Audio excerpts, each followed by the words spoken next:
Magandang araw po sa mga gustong magtanggal ng magnet at nagtatanong. Ganito lamang po yung pagtatanggal para hindi po kayo mabasagan. 20 minutes.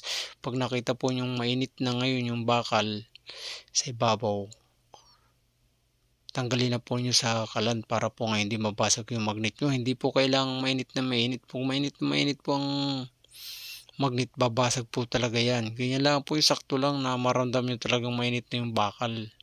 Yan po. Tapos po kutsilyo, saka aluminum na pambungkal. Yan. Ganyan lang po. Pag kayo gagawa, yan lang po. Yung mga gusto po dyan magtanggal ng magnet. Ayan po, saglit lang. Kailangan po saktong-sakto yung init. Pag alam po yung naramdaman na sobrang init na yung bakal, tanggalin na po nyo para ngayon hindi mabasag yung magnet. Ito po sa mahilig po dyan sa sounds at gustong maggawa, PM lang po. At sa gusto pong order, ayan po yung mga magnet. Yan po yung pang D4. Ganyan po